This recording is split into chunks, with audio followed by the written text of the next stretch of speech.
ఆర్తధ్వని సిలువ ధ్వని వినువారి హృదయాలలో విజయధ్వని.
యెషయా గ్రంథం 61 మొదటి వచనాలు, నేను అభిషేకించబడుతున్నాను అన్నాడు.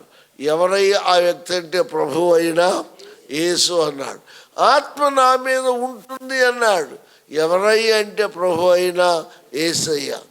ఆ దేవుని చెప్పండి, క్రీస్తు అనగా అభిషిక్తుడు. దేవుని స్తోత్రం. వచ్చి ఏమి చేస్తాడు అనేది కింద వచ్చినారు.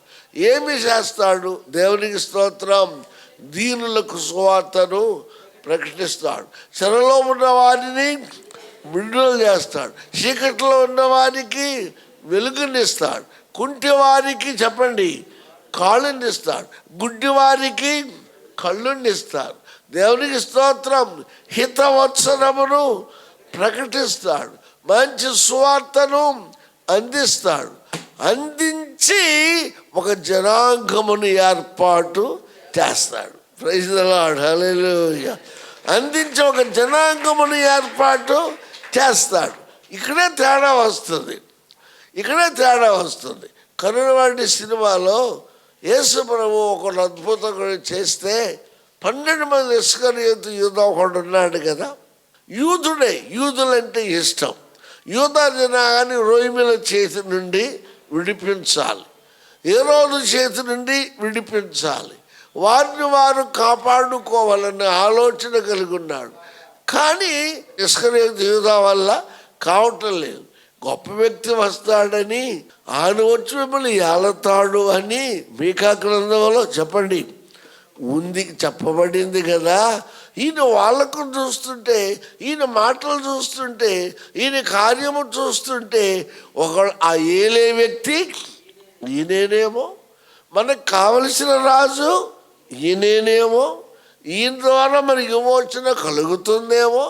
రోమీలు మన యూదులు వెళ్ళగొట్టలేకపోయారు, ఈయన వచ్చి వెళ్ళగొడతాడేమో. రోమీలు కత్తి చేత ప్రపంచాన్ని జయిస్తే యేసు ప్రభు శాంతితో ప్రపంచాన్ని జయిస్తాడేమో. ప్రపంచాన్ని జయించని మాట తరువాత కనీసం మన రాజ్యమన్న మనకు తెచ్చి ఇస్తాడేమో ఆలోచన కలిగి అందుకే చేరాడు. బందిపోటు వచ్చిన ఆయన యూదుడే. కరుణమైల్లో త్యాగరాజు దాన్ని కట్టాడు. ఆయన వచ్చినాడు, నా కత్తికి నీ మేధా శక్తికి లింక్ అయితే రోమిలు తరిమి కొడదాం, కలిసి పనిచేద్దాం అన్నాడు. అప్పుడు ఏమన్నాడు? కుదరలేదు అన్నాడు, ఒప్పుకోలేదు. ఇస్కరియోతు యూదా యేసయ్యలో చేరాడు. బందిపోట్లు చేరినవాడు వదిలేసి యేసుపురంలో చేరాడు. అదే బందిపోటు మళ్ళీ యేసయ్యని కలుసుకుని వచ్చి, నీ శాంతి నా కత్తి, కత్తిని సురుతా, నువ్వు శాంతి అద్భుతాలు చెయ్యి, మనమిద్దరం కలిస్తే మన రాజ్యాన్ని మనము కాపాడుకోవచ్చు అన్నాడు. యేసయ్య అన్నాడు, రేయ్ కత్తి దుయ్యవాడు కత్తితోనే చస్తాడు. ఇది కత్తితో జయించేది కాదు, ఆత్మశక్తితో జయించాలి. Praise the Lord. మనిషి మనుగడ గురించి మాట్లాడి, మనిషి పాపంలో దిగిపోయాడు, చెరసాల్లో బంధింపబడ్డాడు, విడిపించేవాడు లేడు. అంటే మీరేమనుకుంటున్నారు? రోమిల చేతుల్లో బంధింపబడ్డారు, రోమీల చేతి నుండి విడిపించబడితే చాలు అని మీరు అనుకుంటున్నారు. యూదుల రాజ్యం కోల్పోయింది, యూదుల రాజ్యం వల్ల మాకు వస్తే చాలని మీరు అనుకుంటున్నారు. మేము రోమిలు మమ్మల్ని ఏలుతున్నారు, వారు కాదు, మావాడు ఒకడు వచ్చి ఏలితే మాకంటే చాలు అంటున్నారు. నేను అంటున్నాను, ఒట్టి రోమిల నుంచి విడిపించబట్టమే కాదు, వారి చెర నుంచి బయటపడటమే కాదు, మానవుడు ఇంతకంటే మించిన ఒక శక్తి చేత బంధింపబడ్డాడు. వాడి నుండి వీళ్ళు విడుదల పొందాలి. Praise the Lord. మరణము చేత బంధింపబడ్డాడు. మీరు మామూలుగా అంటున్నారు, నేనంటాను మరణపు సంఖ్యలు ముక్కలు చేసే వ్యక్తి కావాలి. హల్లెలూయా. పాపము చేత బంధింపబడ్డాడు, పాపము నుండి విముక్తి చెయ్యబడాలి. నేను ఆలోచించేది అక్కడ. అందుకు నాకు ఆత్మశక్తి కావాలి, అందుకు ఈ లోకాన్ని నేను వచ్చాను. కాబట్టి యూదులారా, మీరు అనుకునేది వేరు, నేను అనుకునేది వేరు, మీరు ఆశించేది వేరు, నా తండ్రి నా ద్వారా ఆశించేది వేరు అన్నాడు. అందుకని యేసుప్రభు ఒకసారి అద్భుతం చేస్తే కరుణామయిలో స్పష్టంగా చూపించారు. గబగబా చాటుకు వెళ్ళి ఒక తీగ దొరికితే ఆ తీగ నుంచి కిరీటంలాగా చుట్టి పరిగెత్తుకొచ్చి యేసయ్య బోధకుడా ఈ కిరీటం తినొచ్చవయ్యా అన్నాడు. ఎందుకయ్యా ఈ కిరీటం అంటే, మన యూద రాజులు నాశనమైపోయారు, నువ్వు యూదుడివేగా రాజు అవు, ఇది ధరించు, మేమందరం అండగా ఉంటాము, మళ్ళీ కిరీటం తెచ్చుకో, మన సింహాసనాన్ని ఏలు, మన అధికార పీఠాన్ని అధిరోహించు, రోమిళ్ళు తరిమి కొడదాం అంటాడు.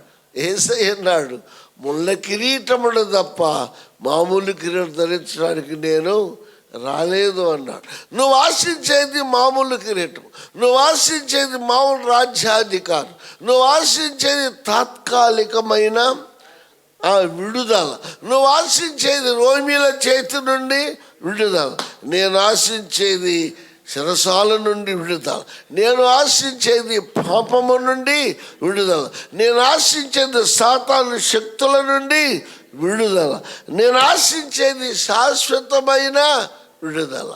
ఈ ఘర్షణ ఆనాడు జరిగింది క్రైస్తవులారా, ఈనాడు కూడా జరుగుతుంది, ఇంకా జరగబోతుంది. నిన్నెవడైనా యూదుడువా అంటే నువ్వు కాదని చెప్పు. నేను యూదుడిని కాదు. యూదుడు కోరేది సంబంధమైంది, క్రైస్తవుడు కోరేది శాశ్వతమైంది. యూదుడు కోరేది రోమిల చేతి నుంచి విడుదల, క్రైస్తవుడు కోరేది సాతాను చేతి నుండి విడుదల. యూదుడు కోరేది ధర్మశాస్త్రానుసారమైన విడుదల, క్రైస్తవుడు కోరేది శాశ్వత పాపము నుండి విడుదల. Praise the Lord. ఇది ఈ రెండింటి మధ్య ప్రపంచము తల్లికిందులైపోతుంది.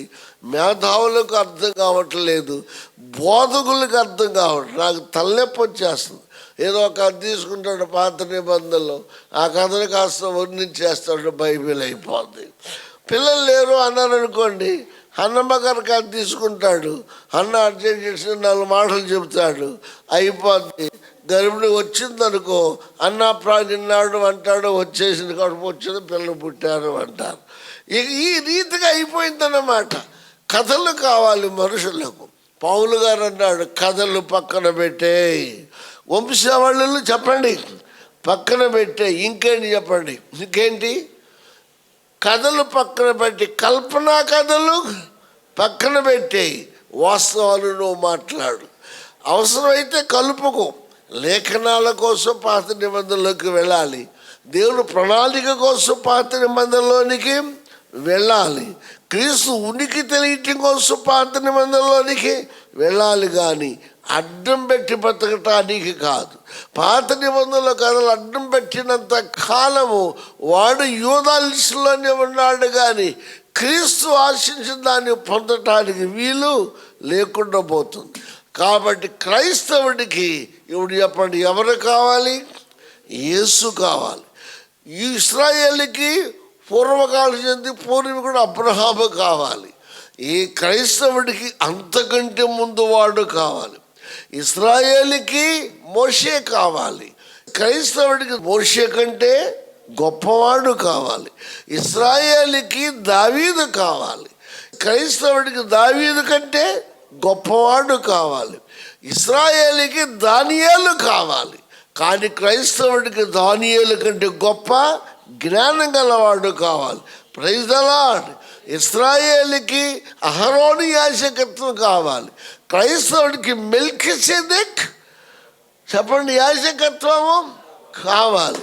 ఇశ్రాయేలుకి ఈరోజు ఈ రాజ్యం కావాలి, క్రైస్తవుడికి శాశ్వత రాజ్యం కావాలి. ఇశ్రాయేలుకి గొర్రెపు రక్తం ద్వారా విమోచన కావాలి, క్రైస్తవుడికి యేసు రక్తము ద్వారా విమోచన కావాలి.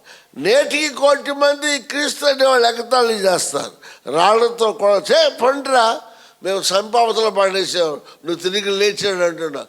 ఇళ్ళకి వాళ్ళ కళ్ళు తెరవబడలేదు. అందువల్ల యేసు ప్రభువు లోకంలో జన్మించినప్పుడు 30 ఏళ్ళగానే బాప్తిసం పొందాడు, 30 ఏళ్ళకి సేవ ప్రారంభము చేశాడు. మీకా గ్రంథము 5వ అధ్యాయము 2-3 వచనాల ప్రకారంగా ఫస్ట్ ఛాన్స్ ఇశ్రాయేలుకి ఇచ్చాడు. నశించుచున్న గొర్రెలు ఎంతకు వెళ్ళండి అన్నాడు. వాగ్దానం చేయబడిన మనవాడు ఎదురు చూస్తున్నారు, అన్యుల చేతులు నగ్గిపోతున్నారు, వెళ్ళండి అన్నారు. అయితే వాళ్ళు ఏం చేశారు? పరలోక రాజ్యం చూసే కళ్ళు వారికి లేక, క్రీస్తు యేసు ద్వారా కలిగే శాశ్వత విమోచన వారికి అర్థం కాక, క్రీస్తునే చంపడానికి వారు ప్రయత్నము చేశారు. దేవుని ప్రణాళిక వేరు. ఈ సువార్త భూలోకమంతా ప్రచారము చేయబడాలి. కన్యమనికి జన్మించిన లోకమంతా తెలియాలి. దేవునికి స్తోత్రం. భూలోకమంతా తెలియాలి. భూలోకములో ఆదాము సంతానము కాకుండా ఆదాము సంతానములో నుండి రెండవ ఆదాములో ఒక సంతానం ఉత్పత్తి కావాలి. హల్లెలూయా, హల్లెలూయా. భూలోకములో ఒక నూతన ఉర్రబడి కావాలి. నూతన జనాంగం పైకి లేవాలి. నూతన జల్లు పైకి రావాలి. ఆయనకు జాతితో భేదము లేదు, దేశముతో భేదము లేదు, రంగుతో భేదము లేదు, కత్తితో అవసరత లేదు. రానే బలియాగమ చేసి ఒక నూతన ఉరవడిని సృష్టించినవాడు, నూతన ప్రేమను బోధించినవాడు, నూతన శక్తిని పరిచయము చేసినవాడు. దేవునికి స్తోత్రం. అందుచేత బైబిల్ అంటుంది కదా, క్రైస్తవుడు క్రీస్తు యేసు చేత పట్టబడి క్రీస్తు యేసు స్థాపించే రాజ్యాన్ని అర్థం చేసుకుని దాంట్లో సభ్యత్వాన్ని పొందాలి. మరి మీకు ప్రశ్న అన్నాను, నేను చెబుతున్నాను. మరి యేసు మన యూదులను ఏలాడా? ఏలటానికి వచ్చాడు, కానీ వారి కళ్ళు చెప్పాలి తిరుగుపడలేదు. వారి హృదయం ఏమైపోయింది? కఠినమైపోయింది. ఇప్పటికి వారు ఆలోచించేదేంటి? ఇహ సంబంధమైన రాజ్యము, 1000 ఏళ్ళ పాలన. మరి ఈ లోకం ఏదో మెజారిటీ కోసం ఇప్పటికి వాళ్ళు పాకులాడుతున్నారు. మరి క్రిస్టియన్స్ అంటే క్రీస్తు సువార్త భూలోకమంతా ప్రకటించబడుతుంది. ఎవడైతే నమ్ముతాడో వాడికి శాశ్వత విడుదల. ప్రైజ్ హల్లెలూయా. ఎవడైతే నమ్ముతాడో వాడికి పాపము నుండి విడుదల. ఎవడైతే నమ్ముతాడో వాడికి ధర్మశాస్త్రము నుండి విడుదల. ఎవడైతే నమ్ముతాడో తాత్కాలిక రాజ్యము నుండి విడుదల. ఎవడైతే నమ్ముతాడో పరలోకములో ప్రభుత్వ నివాసము చేయబోచున్నాడు. ఈ సత్యాలు అర్థం చేసుకున్న వాడే నిజమైన క్రైస్తవుడు. దేవునికి స్తోత్రం. హల్లెలూయా. మరి ఈ పూట యూదులు క్రిస్మస్ కొంతమంది చేయరు, వాళ్ళు నమ్మరు కాబట్టి. మరి క్రైస్తవులు కోట్ల మంది చేస్తున్నారు. ఎక్కడి నుంచి వచ్చారు వీళ్ళు? దీని ప్రకటనలో జవాబు ఉంది. ఆయా జనముల నుండి, ఆయా వంశముల నుండి, ఆయా జాతుల నుండి, ఆయా దేశముల నుంచి వచ్చిన వారు, క్రీస్తు యేసు రక్తము చేత కడుగా బడినవారు, క్రీస్తు పరిశుద్ధాత్మ చేత జన్మించబడ్డాడు అనే సత్యము అర్థం చేసుకున్నవారు, ఇందు నిమిత్తము ఆత్మశక్తి చేత అభిషేకించబడ్డాడు, ఆయనే క్రీస్తు అని అర్థం చేసుకున్నవాడు. దేవునికి స్తోత్రం. ఒకడంటాడు కన్నిక గర్భవతి ఏంటంటాడు, వాడు నమ్మలా, వాళ్ళ లెక్క వాడు చెబుతాడు. క్రైస్తవుడు నమ్ముతాడు. దేవునికి స్తోత్రం. హల్లెలూయా. మనిషివాడలో మరి అందరూ పెద్దవాళ్ళందరూ కలిసి పెద్ద మీటింగ్ పెట్టారు. నన్ను స్పీకర్గా వేశారు. వాళ్ళు ఎంతమంది లేరు అక్కడ. నా ఫోటో ఫస్ట్ వేశారు, నన్ను స్పీకర్గా వేసి పిలిచారు. చాలామంది వచ్చారు, టైం తక్కువ. నేను ఇదే చెప్పాను, దేవునికి స్తోత్రం, మహిమ కలుగునుగా. ఎందుకు ఏసీ లోకానికి వచ్చాడో మనకు అర్థము కావాలి అనేది. ఇది శాశ్వతమైనది కాబట్టి మనకు మతము కాదు కావాల్సింది, చెప్పండి, మార్గము కావాలి. తాత్కాలిక విడుదల కాదు కావాల్సింది, శాశ్వతమైన విడుదల. మనం చదువుకున్న ఈ మాటల్లో యెషయా 61 ఆ చివరకు చదివితే 2 విడుదలలు ఉన్నాయి. ఒకటి సియోనుకు విడుదల, 2 సర్వమానవాళికి చెప్పాలి నాకు. విడుదల. శత్రువు చేతి నుండి, మొదటిది శత్రువు చేతి నుండి విడుదల, రెండవది సాతాను చేతి నుండి విడుదల. ప్రైజ్ ద లార్డ్, హల్లెలూయా. వీళ్ళు ఏమని పిలువబడతారు? విడుదల పొందిన వారు నీతి మొక్కకు పోల్చబడ్డారు, నీతి వస్త్రము ధరించుకుంటారు, వృక్షమునకు పోల్చబడ్డారు, దేవుని చేత నాటబడిన చెట్టుకు పోల్చబడ్డాడు. ఈ చెట్టుకు చావే లేదు. క్రీస్తు యేసు చేత నాటబడిన చెట్టుకు చావే లేదు. మరణమా నీ ముళ్ళు, మరణమా నీ విజయం, వాడే క్రైస్తవుడు. క్రీస్తు వల్ల జీవించు వాడే క్రైస్తవుడు. శాశ్వత రాజ్యంలో సభ్యుడిగా చేరిన వాడే క్రైస్తవుడు. వీడికి రంగుతో, మతంతో, డబ్బుతో, డుప్పుతో, దేశంతో, సరిహద్దులతో ఏమీ లేదు. దేవునికి స్తోత్రం. మొన్న మధ్యన పాకిస్తాన్లో కొంతమంది ఈ దేశం ఎట్టు కాకుండా అయిపోయింది, మళ్ళా భారతదేశంలో కలిసిపోతే బాగుండునేమో అంటున్నారు కొంతమంది పాకిస్తానీయులు. అప్పుడే అంబేద్కర్ గారు చెప్పారంటే, ఏనాటికైనా వాడు ఎదురు తిరుగుతాడరా అని. ఎందుకంటే సంపూర్ణమైన స్వేచ్ఛ వారికి లభించిన మహానుభావుడు ముందే గ్రహించి చెప్పాడు. ఇప్పుడు జరుగుతుంది. వీళ్ళు డెవలప్ చేయటం కోసం పాకిస్తాన్ క్రైస్తవులను చంపారు, హిందువులను తరిమి కొట్టారు. అవునా? గాంధీ గారిని గాడ్స్ ఎందుకు కాల్చాడో మీకు తెలుసా? వాడు ఆర్ఎస్ఎస్, పక్క ఆర్ఎస్ఎస్ వాడు, ఎల్కే అద్వానీ గ్రూపుకు చెందినవాడు. పాకిస్తాన్లో మన వాళ్ళని తరివేస్తుంటే పారిపోయించిన బ్యాచ్లో ఎల్కే అద్వానీ గమనిస్తాడు. చాటు ప్రాణాలు గుప్పట్లో పెట్టుకుని మన సరిహద్దు దాటి వచ్చాను, బతికాడు. ఆ హింసను కళ్ళారా చూసినవాడు. అయితే ఇప్పుడు ఏం తెలియదు, ఆస్తులు వదిలేసి, ఇల్లు వదిలేసి, అంతా వదిలేసి వచ్చేసారు. అయితే ఒకటి, క్రిస్టియానిటీని మాత్రము పాకిస్తాన్లో అంతము చేయలేదు. ప్రయత్నం జరిగింది, కానీ నేటికి క్రిస్టియానిటీ ఉంది, నేటికి ఉంది. మొన్న మంది క్రిస్టియన్స్ మళ్ళీ రోడ్డు ఎక్కారు. మీరు తన్నుకు సావండి, మీ రాజ్యంతో మాకు సంబంధం లేదు. పాకిస్తాన్ వాడు పాకిస్తాన్ అంటాడు, ఇండియా వాడు ఇండియన్ అంటాడు, క్రిస్టియన్లు మాది పరలోకం అంటాడు. ఎంత తేడా ఉంది. మా సంగతి ఏంటి? What about Christians? మా సంగతి ఏంటి? మా యేసు ప్రభు మాకు ఇది నేర్పలేదు. ఈ రోజు ఏనాటిగా శాశ్వతమైంది కాదు అన్నాడు. Praise the Lord. అవునే కాదు? పిలాతు అడిగాడు, నీవు యూదులకు రాజు కదా అంటే, ఏసే రాయ్, నేను రాజునే కానీ ఈ లోకానికి రాజుని, నా రాజ్యము వేరు, నాది శాశ్వత రాజ్యం, పాప క్షమాపణ పొందిన రాజ్యం, నా వల్ల ఆత్మ అభిషేకం పొందిన రాజ్యం, నా వల్ల జీవించువారు నివసించడానికి ఏర్పాటు చేయబడే నిత్య రాజ్యం, అది పరలోక రాజ్యం. నేను సంతోషించాను.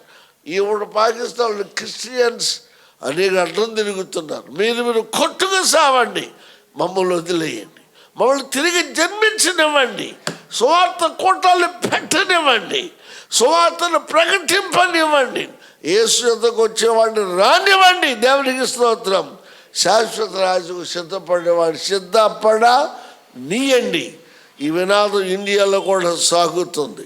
మొన్న మధ్యనే కొందరు అన్నారు, చిన్నజీఎస్ స్వామి కూడా అన్నాడు, క్రైస్తవుడు పని చేస్తారు ఎందుకురా? వాళ్ళకు గ్రంథం ఉంది, వాళ్ళకు ఒక దేవుడు ఉన్నాడు, వాళ్ళకి నియమం ఉంది, వాళ్ళది గట్టిగా ఉంది పునాది. ఎందుకు వాళ్ళు చేసేవాడిని చేసుకొని నిన్నేమిటి ఇబ్బంది పెడితే అప్పుడు వాడు అంత చూడు అని ఆయన కూడా ఒప్పుకున్నాడు. దేవునికి స్తోత్రం. క్రిస్టియన్ శాశ్వత కోసం ఎదురు చూసేవాడు. శాశ్వత రాజ్యం వాడికి కావాలి, పూర్తి సంపూర్ణ విడుదల కావాలి. క్రిస్టియన్ పాప విడుదల పొందాలి, సాతాను నుండి విడుదల పొందాలి, మరణము నుండి విడుదల పొందాలి. ఇలాంటి వ్యక్తి వస్తాడు అని యెషయా గ్రంథము 61లోను, లెమ్మో తేజరెల్లము, ఆత్మ నీ మీద ప్రకాశించుతున్నది. దేవునికి స్తోత్రం.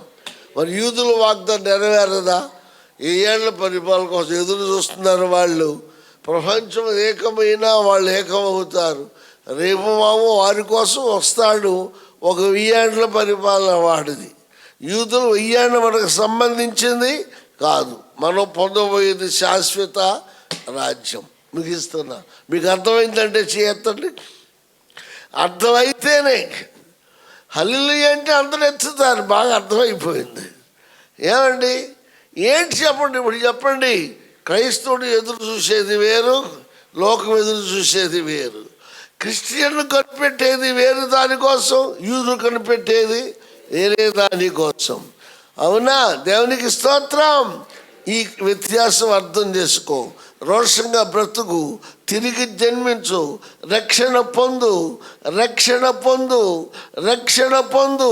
యేసు అనగా చెప్పండి రక్షకుడు, యేసు అనగా రక్షకుడు, క్రీస్తు అనగా అభిషేకించబడినవాడు, లోకరాజ్యాలలో శాశ్వత రాజ్యమును స్థాపించటానికి అభిషేకించబడినవాడు. మరణమా నీ ముల్లు, మరణమా నీ విజయం, మరణమని గొప్పవి ఎక్కడా అని ఎదిరించి మరణాన్ని మరణంతో జయించి ఒక నూతన రాజ్యమును స్థాపించుటకు పుట్టినవాడు ప్రభు అయిన యేసు. అందుచేత నీవు ఆయన చేత నాటబడిన మొక్కవైతే నిన్ను ఆయన పెంచుతాడు, విడిచిపెట్టే దేవుడు ఆయన కాడు. చేశారు. అర్థం చేసుకోండి. క్రీస్తుని క్రీస్తుగా నమ్మండి, అభిషేకించబడండి, తిరిగి జన్మించండి, సభ్యత్వాన్ని సంపాదించండి, బ్రతినంతకాలం క్రైస్తవుడిగా బతకండి, నీతి వస్త్రము ధరించండి, నీతితో వెలుగొందండి. దేవుని చేత కట్టబడిన ఇల్లుగా, దేవుని చేత నాటబడిన చెట్టుగా, దేవుని చేత పెంచబడిన చెప్పండి వనముగా. Praise the lord. పరలోక రాజ్య అర్హత కలిగి ముందుకు వెళదాం. అట్టి కృప దేవుడు మనకు దయచేయును, దయచేయును, దయచేయును, దయచేయును గాక. దేవునికి స్తోత్రం. అందుచేత నీ స్థాయి నువ్వు కాపాడుకో, గట్టిగా నన్ను ఎదురు చూడు. అదే నీకు నిజమైన క్రిస్మస్.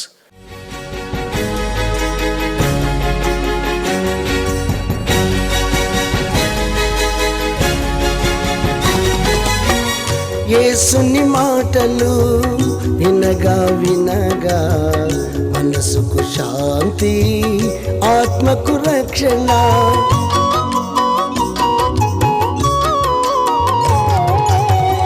యేసుని మాటలు వినగా వినగా మనసుకు శాంతి, ఆత్మకు రక్షణ. యేసుని మాటలలో విలువను ఎరిగినచో, యేసుని మాటలలో విలువను ఎరిగినచో నీ బ్రతుకంతా మేలే మేలుగా, నీ బ్రతుకంతా మేలే మేలుగా. వినగా వినగా యేసు సువార్త కలుగును హృదయాలలో విశ్వాసం. వినగా వినగా యేసు సువార్త కలుగును హృదయాలలో విశ్వాసం.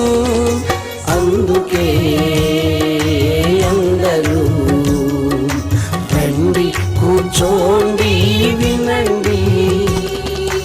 అందుకే అందరూ రండి, కూర్చోండి, వినండి. యేసయ్య మాటలు వినండి. సువార్త ధ్వజం, సిలువ ధ్వజం, వినువారి హృదయాలలో విజయ ధ్వజం, వినువారి హృదయాలలో విజయ ధ్వజం.